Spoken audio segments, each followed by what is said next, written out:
जो बिहार की राजनीति करें इसमें कौन मना करता है उसको। लेकिन अगर वो सोचते होंगे कि यहाँ के चीफ मिनिस्ट्रियल पद के लिए हम बात करेंगे तो यहाँ कोई वैकेंसी है क्या। यहाँ तो तय है कि एनडीए के नेतृत्व में और नीतीश कुमार के नेतृत्व में चुनाव लड़ेंगे। नीतीश कुमार के नेतृत्व में चुनाव लड़ेंगे, अगला चीफ मिनिस्टर भी नीतीश कुमार ही होंगे।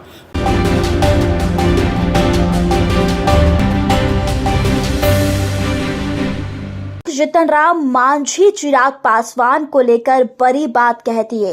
वो कहते नजर आते हैं कि वह चाहते हैं कि बिहार की राजनीति, बिहार विधानसभा चुनाव में वो कदम रखें तो वह बिल्कुल आए। लेकिन एक बात जरूर जान ले कि उनके लिए यहाँ पर नो वैकेंसी है। यहाँ पर सिर्फ और सिर्फ नीतीश कुमार के ही नेतृत्व में चुनाव लड़ा जाएगा। चाहे कोई भी आ जाए, चिराग पासवान आ जाए या एनडीए गठबंधन से कोई भी लोग, लेकिन नीतीश कुमार को कोई नहीं हटा सकता। और चिराग पासवान के लिए बिहार में नो वैकेंसी है। इस वीडियो में पहले आप जीतन राम मांझी को एक पर्यटकों के साथ पहलगाम में जिस तरीके से आतंकवादियों ने हमला किया है, पूरा देश अब विपक्ष कह रहा है अमित शाह का रेजिग्नेशन होना चाहिए। देखिए, विपक्ष कुछ भी कर सकता है, लेकिन ये घटना तो सचमुच में दुर्भाग्यपूर्ण घटना है।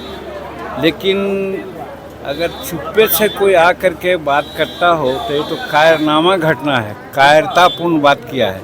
ये हमारे मिलिट्री छावनी पर या कैंप पर उसने कोई हमला नहीं किया।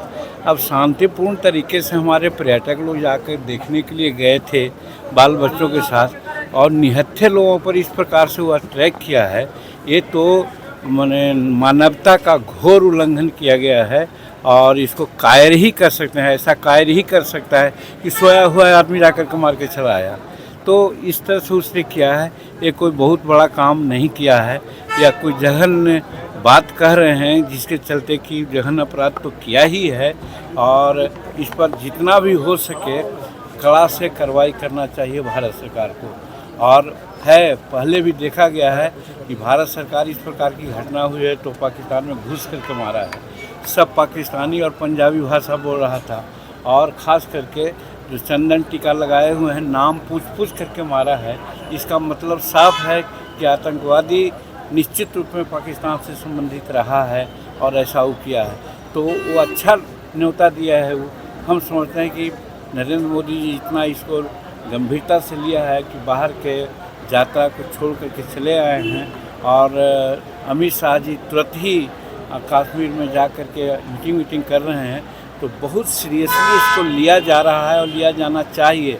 मैं भी समझता हूँ कि ऐसा उनको सबक सिखाना चाहिए कि जैसे घुस करके चूहा के बिल में घींच करके लोग मारता है, उसी प्रकार से इनको भी घींच करके सभी आतंकवादियों को मारना चाहिए, ताकि कल सिर न उठा सके। सर, बिहार में चुनाव लड़ेंगे और मुख्य भूमिका निभाएंगे। बिना चिराग जी बोले हैं क्या?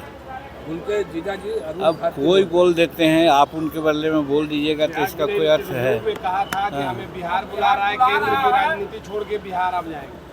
जो बिहार की राजनीति करें इसमें कौन मना करता है उसको।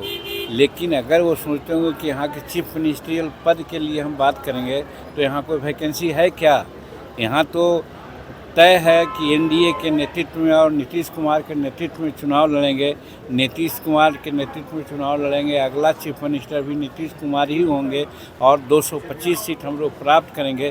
तो एनडीए 225 सीट प्राप्त करे, इसके लिए बात होनी चाहिए। अगर इसके इतर कोई बात करता है, इसका मतलब है कि एनडीए से उसका कोई बहुत नाता नहीं है। सर, प्रशांत किशोर एक सवाल सर, प्रशांत किशोर को लेकर कहा जा रहा है चिराग पासवान और प्रशांत किशोर मिले हुए हैं और फिर से नीतीश कुमार के साथ वही हाल करेंगे जो 2020 में हुआ।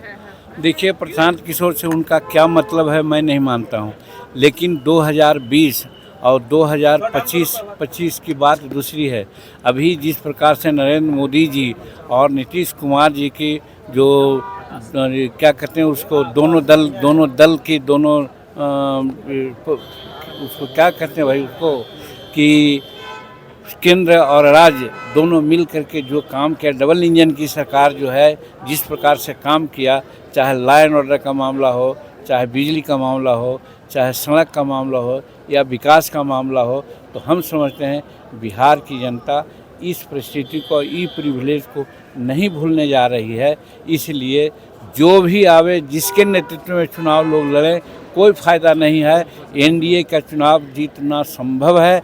एनडीए 225 सीट जीतेगी और नीतीश कुमार फिर बिहार के मुख्यमंत्री बनेंगे। चिराग पासवान दबाव बना रहे हैं एनडीए पर, इस तरीके का बयान ये तो आप लोग कर सकते हैं, मैं नहीं कर सकता हूँ। हमारे छोटे बच्चे के लायक हैं वो, और क्या क्या बोलते हैं, क्या करते हैं, ऐसे तो आप लोग बहुत तरह की बात बोलते हैं, उस बात को मैं नहीं दोहराना चाहता हूँ। शायद जो भी हो, अगर सचमुच में बिहार और भारत के प्रति किसी के दिमाग में संवेदना है तो उसको कोई ऐसी हरकत नहीं करना चाहिए जिससे कि एनडीए कमज़ोर हो। ठीक है।